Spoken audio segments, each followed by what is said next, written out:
This call is now being recorded.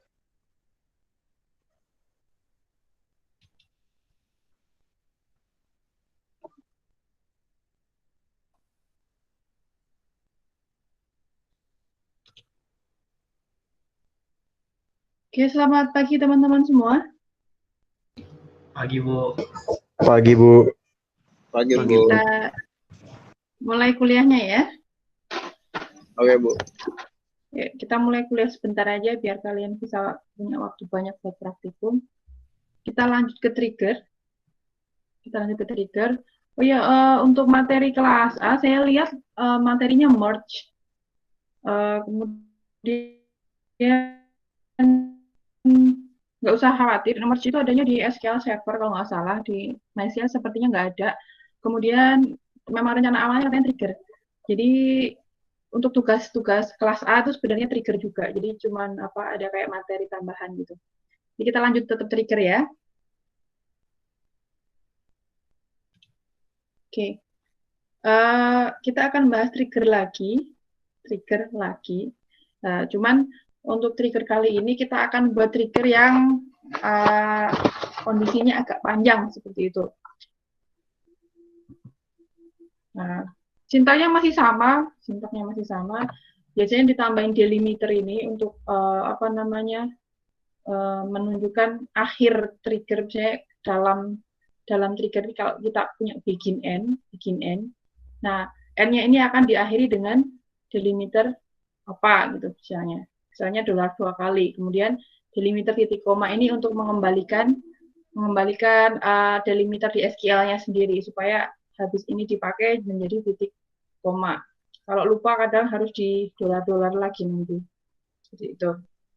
Nah, masih sama bahwa untuk waktu trigger itu ada before sama after. Kemudian action-nya itu ada insert, update, delete.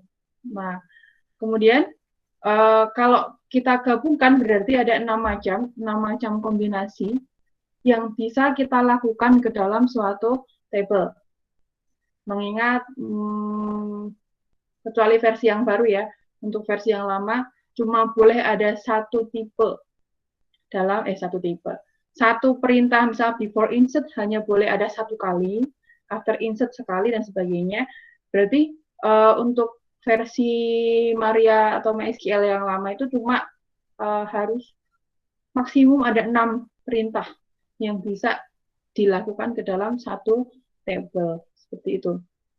Tapi untuk versi yang sekarang Maria yang baru-baru, Maria bisa misalnya before insert-nya 2 untuk satu table itu bisa. Tapi untuk yang lama before insert 1, after insert 1 dan sebagainya. Jadi maksimal ada 6. Nah, 6 itu apa? Cuma kombinasi antara before after dengan aksinya insert, update, delete seperti itu. Nah, ini before mempengaruhi kapan waktu trigger akan dijalankan, sebelum atau sesudah suatu aksi. Ini before insert, before update, after update, before delete, after delete. Seperti itu. Apakah suara saya jelas? Jelas, Bu. Oke, sip. Nah, membuat trigger nih. Sebagaimana telah kita pelajari minggu lalu, kita telah belajar membuat trigger yang sederhana. Nah, misal kita diminta untuk membuat log. Nah, kemarin database-nya sudah dibikin ya minggu lalu. Nah, log apa? Setiap ada perubahan pada tabel buku, kan ada tabel buku tuh, perpustakaan, buku.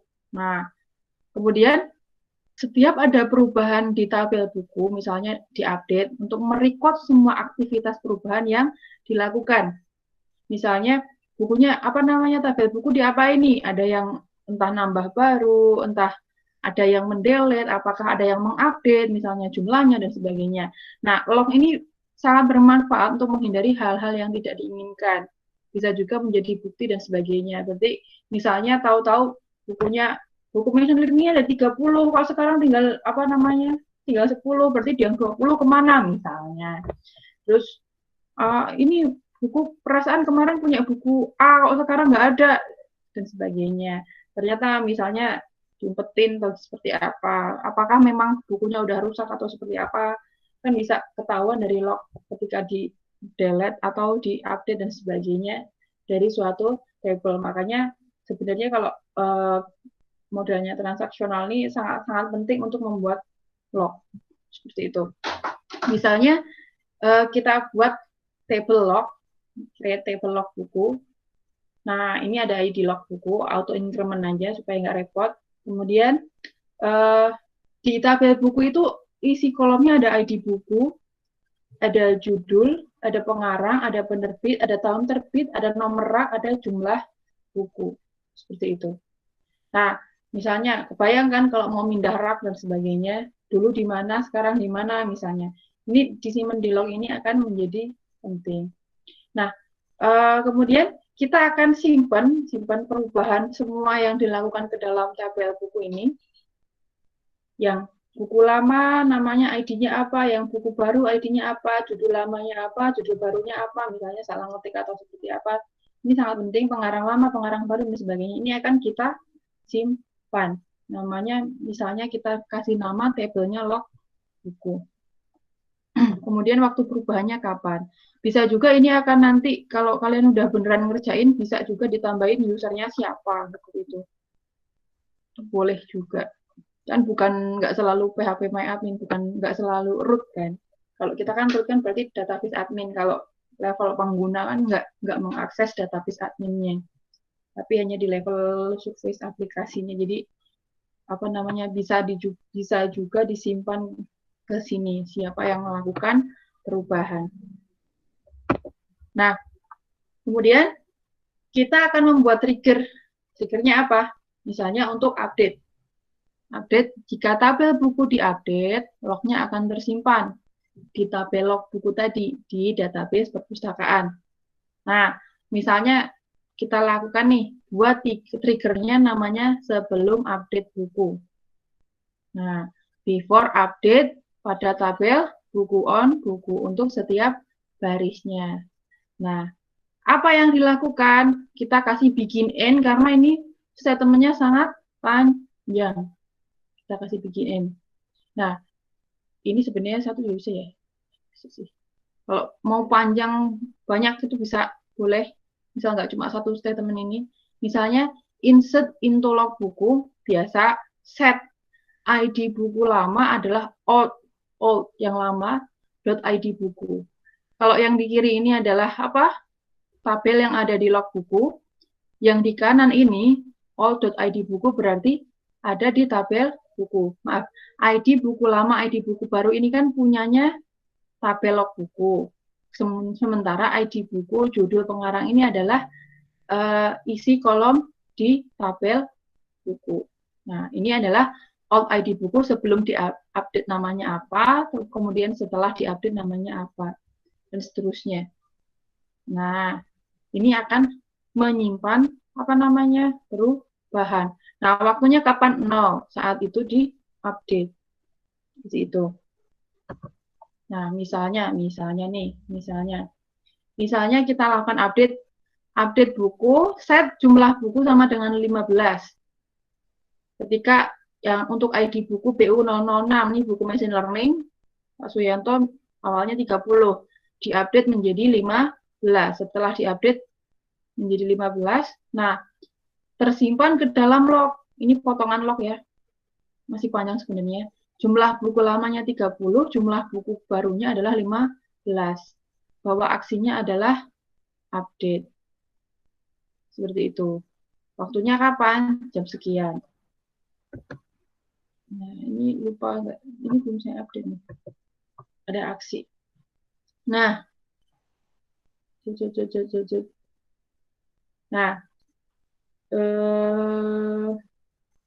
ini untuk menyimpan log. Kemudian, kalau tadi hanya mengupdate saja, maka tidak semua aksi tertangani. Maka di sini kita coba tambahkan aksi insert dan juga delete. Kalau ada insert, maka kita simpan juga ke log. Jika ada yang mendelete, kita juga akan simpan.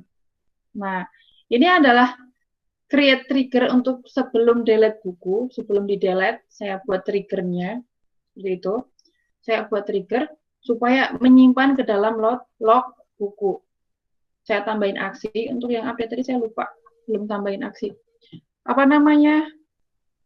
Di sini saya set bahwa ID buku lamanya adalah old ID buku, sementara barunya adalah 0. Saya nulkan. Karena apa? Karena di delete seperti itu. Nah, ini cuma untuk menandai, terserah sih mau dikasih tanda petik 2 apa, seperti apa, silakan. Cuman kalau saya lebih ke 0, karena hilang, seperti itu. Recordnya hilang. Nah, ini akan dilakukan ketika ada aksi delete. Nah, kemudian tugas kalian untuk reactivity-nya adalah membuat trigger setelah insert buku. Nah, kalau tadi update, yang ini adalah update, ini adalah delete, reactivity-nya adalah silahkan membuat tabel trigger setelah insert buku yang menyimpan log apabila record baru diinsert ke dalam tabel buku. Kalau ada yang diinsert, berarti baru ya. Nah, simpanlah log tersebut ke dalam tabel log buku. Seperti itu. Nah, caranya sama, tinggal ini diedit aja mungkin bisa. Sangat mudah. Nah, ini adalah tugas reactivity, silahkan dikerjakan. Sudah saya upload juga bahan materi kuis sore-sore, cuma 1 soal, tenang aja. Kemudian saya lanjut. Nah, misalnya saya lakukan delete from buku, where ID bukunya sama dengan BU006. BU006 ini kita delete. Maka tabel tadi yang isinya machine learning terhapus. Selain itu, di log buku juga akan tersimpan. Bahwa tabel buku yang tadi sebelumnya di-update jadi 15, kemudian di-delete. Sudahlah, hilanglah dia. Tapi akan tersimpan di log, bahwa ada dilakukan delete. Di sini. Ada yang di-delete, ketahuan.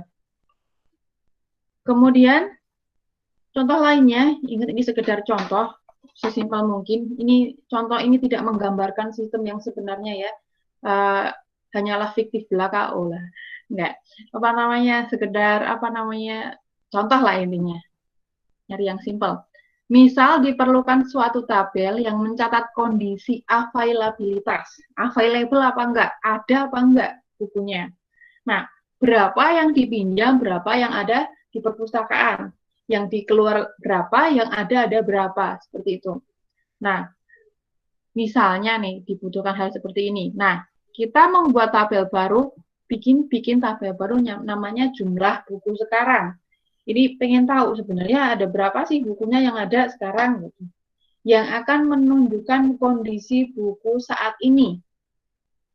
Nah, berapa yang available di perpus dan berapa yang sedang dipinjam. Ini buat iseng-iseng aja ya. Saya ingat ya, tidak menunjukkan kondisi sebenarnya di lapangan. Kalau sebenarnya lebih kompleks. Nah, create table misalnya saya pengen bikin jumlah buku sekarang. Ini fungsinya untuk membuat tadi ngelihat berapa yang ada, berapa yang sedang keluar. Misalnya ID jumlah, ini auto increment aja.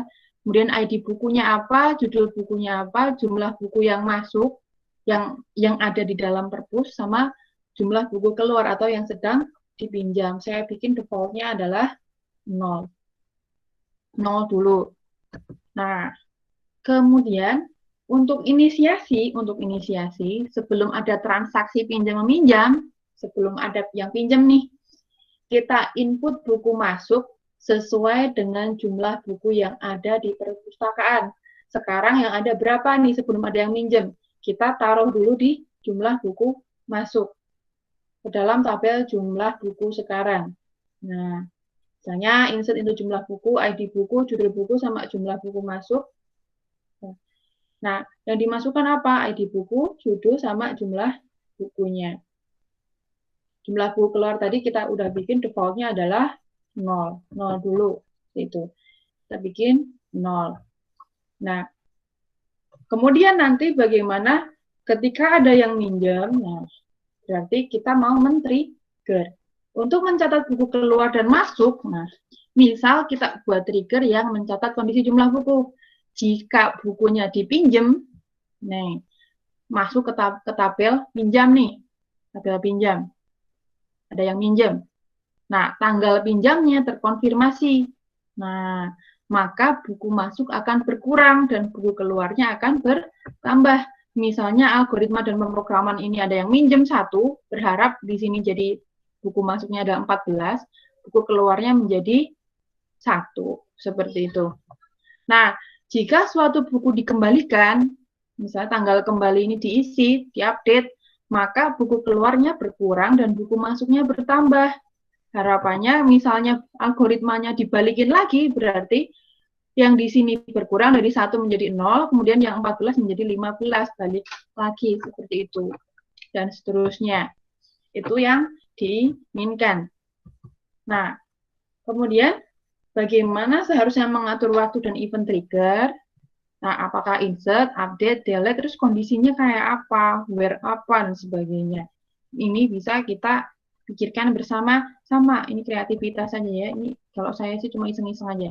Nah, misal jika ada insert ke dalam tabel pinjam, ada yang minjem buku, nah, maka jumlah buku masuk ini akan berkurang dan jumlah buku keluar harus bertambah. Itu yang diinginkan. Nah, kemudian misalnya kita membuat trigger setelah insert pinjam. Nah, kemudian kita bikin trigger namanya setelah insert pinjam, after insert, setelah diinsert pada tabel pinjam. Nah, for each row, untuk setiap baris. Nah, apa yang dilakukan? Update jumlah buku sekarang. Jumlah buku sekarang ini diupdate. Set jumlah buku masuk sama dengan jumlah buku masuk. Adanya tadi berapa? Misalnya awalnya tadi berapa? 15 nih, 15. Dikurangi apa? New jumlah pinjam. Jumlah pinjam yang baru. Jumlah pinjam. Di tabel pinjam. Jumlah pinjam yang baru. New jumlah pinjam. Kemudian jumlah buku keluarnya. Jumlah buku keluarnya adalah jumlah buku keluar. Jumlah buku keluar di sini. Awalnya ada berapa? Kemudian apa? Ditambah new jumlah pinjam. Ditambah dia pinjamnya ada berapa, ini jumlah pinjam yang baru di input. Ada pinjam berapa sih yang dipinjam, seperti itu. Nah, di mana apa? Di mana jumlah buku sekarang ID buku sama dengan new ID buku. Ketika ID-nya bukunya sama, jangan sampai dia mengupdate semua ya. Berhati-hatilah sama where-nya. Nah, apa yang dilakukan ini akhirnya, nah kita tes nih. Kita insert ke dalam tabel pinjam. Ini ada ID buku dan sebagainya. Bukunya PJM 006. Kemudian ini ID pinjamnya adalah PJM 006, bukunya BU 003 nih, bahasa C. Yang input admin 001, dia minjemnya 1 buah, pinjamnya sekarang. Kan di-scan gitu. Langsung set gitu. Jadinya 0 gitu aja. Boleh. Nah, akhirnya di tabel jumlah buku sekarang yang terjadi adalah ini bahasa C dasar awalnya 10 menjadi 9. Kemudian jumlah keluarnya menjadi 1. Berarti sekarang di perpustakaan ada 9 buku bahasa C dasar. Yang dipinjam ada 1. Seperti itu. Nah, tugas post activity-nya, wah, langsung tugas. Nah, buatlah trigger yang mencatat jika buku dikembalikan. Bayangan ketika bukunya dikembalikan nih, berarti apa? Berarti dilakukan suatu apa? Insert, update, delete.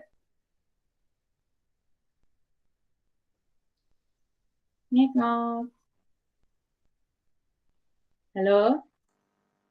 Update, Bu. Update, Bu. Update.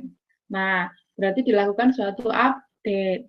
Nah, kemudian silahkan coba dengan mengembalikan buku yang telah dipinjam. Coba update tabel pinjamnya. Kemudian boleh juga pinjaman lain lakukan pinjam, kemudian balikin dan sebagainya. Silahkan main-main. Kemudian yang terakhir adalah ekstra tapi tidak wajib. Silakan dieksplorasi dan catat hal-hal yang belum terhandle dalam catatan peminjaman ini. Dan mungkin ini kan cuma contoh ya, contoh simpel. Silakan kalian temukan sebenarnya ini kurang apa sih, harusnya bagaimana sih? Nah, berikan ide bagaimana mengatasinya dengan trigger. Seperti itu. Misalnya, ini update-nya, tabelnya perlu diubah, kemudian nanti bisa di-trigger seperti ini. Silahkan, ini adalah ekstra, silahkan dikerjakan boleh, yang tidak mengerjakan juga tidak apa-apa. Seperti itu, ini adalah ekstra. Ini adalah tugasnya. Nah, ada pertanyaan dari sini?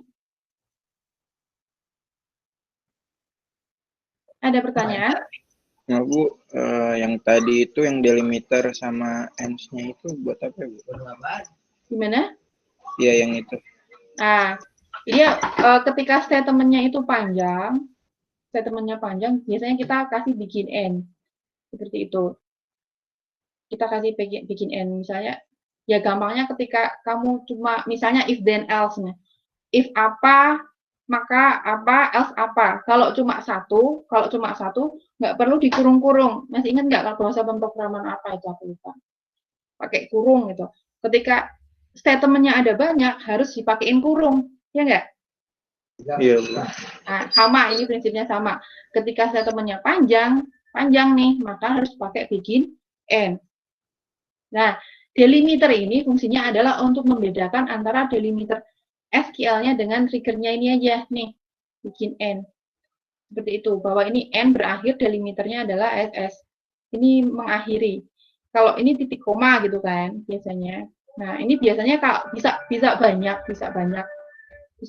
bikin end boleh banyak, boleh.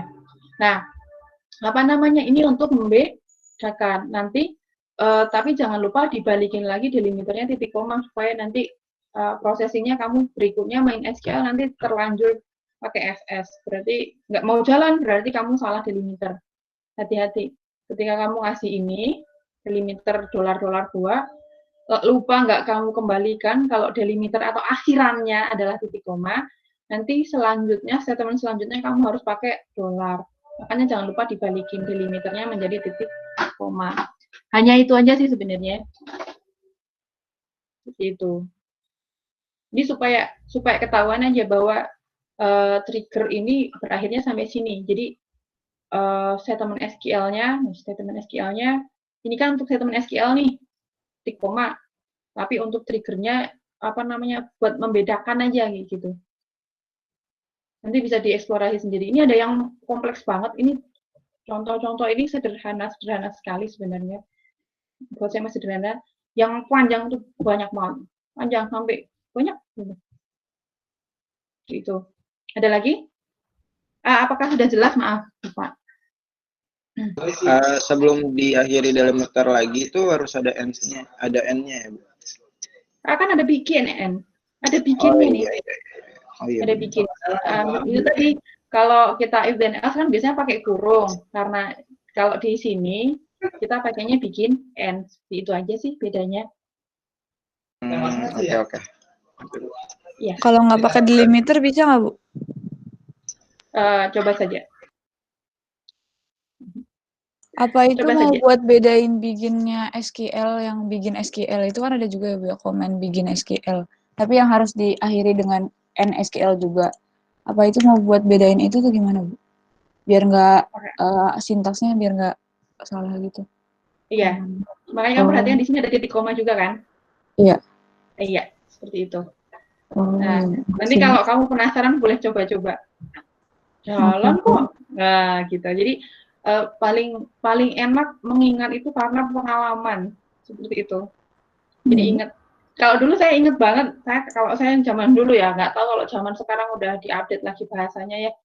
Dulu kalau saya nggak kasih delimiter atau saya delimiternya bikin kayak gini nih, kemudian saya nggak balikin lagi menjadi titik koma, nanti ketika setelah selesai bikin trigger, saya pakai statement lain buat otak-atik row misalnya, itu harus pakai SS dolar gitu juga. Jadi ini lupa nggak delimiter titik koma, ini lupa nggak dibalikin gitu istilahnya. Waktu itu. Jadi kok error, perasaan nggak ada yang error, ternyata gara-gara delimiternya tidak dibalikin kayak gitu. Itu yang bikin saya selalu ingat gitu. Jadi memang paling cocok karena ini adalah praktikum ya, istilahnya barang kelihatan gitu. Kalau sukses ya kelihatan, kalau gagal ya kelihatan. Makanya paling enak adalah learning by doing. Main database seperti ini. Makanya harus banyak-banyak praktik seperti itu. Gimana? Apakah sudah cukup menjelaskan? Berarti itu yang dolar-dolarnya terserah, Bu. Maksudnya tergantung kita mau pakai simbol apa buat trigger Iya. atau ya, makasih. Iya, bisa. Delimiternya ini bisa diganti. Seperti itu. Ini umumnya seperti ini, tapi umumnya. Ini umum, sangat umum. Ada lagi? Oh iya Bu, yang pre-activity itu cuman trigger setelah insert buku atau yang tadi sebelumnya Ibu jelasin? Sebelum update buku sama... Iya, sebelum update buku itu juga di Kan ada, create triggernya apa enggak Bu? Atau cuman nggak setelah? usah, Enggak usah. nggak usah, Ya udah, nggak usah. makasih, Bu. Tapi bisa kamu bikin-bikinin aja, silahkan. Nah, intinya tugas aktivitinya setelah insert buku aja. Oh iya Bu, makasih Bu. Ya, jangan terlalu banyak. Sebenarnya tinggal kopas aja sini. Bisa. Ada lagi?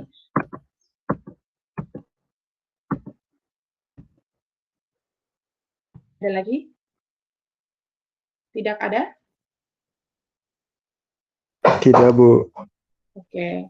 Berarti kita akhiri kuliah. Silahkan dikerjakan ya, nanti pre-activity sama post activity-nya. Ketua Iya, kelas Bu. siapa? Ketua kelasnya siapa ini? Abril. Iya, Bu. Iya, Abril.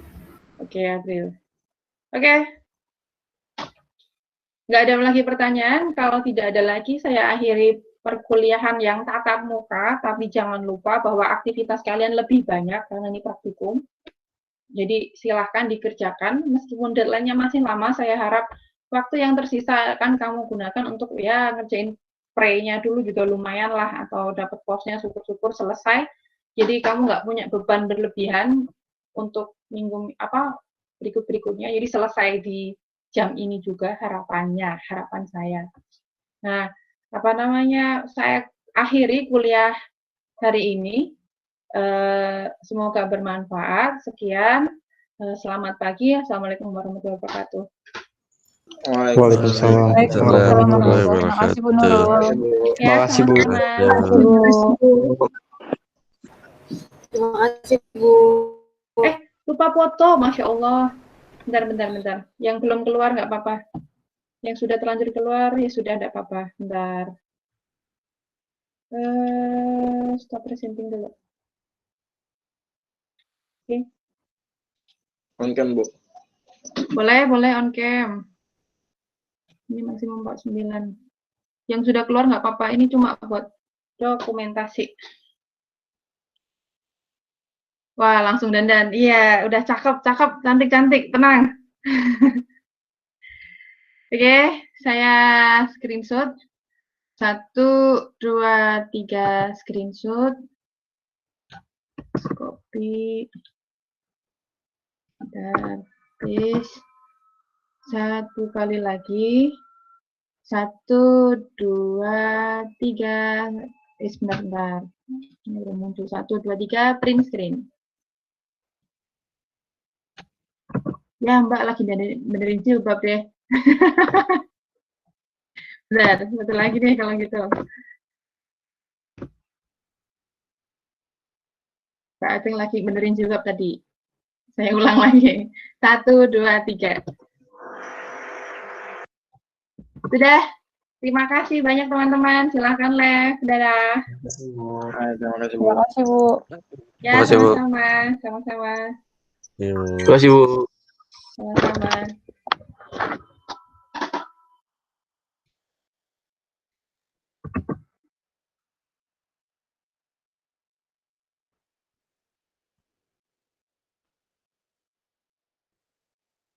Kalau di Ikram Syah, silahkan meninggalkan tempat.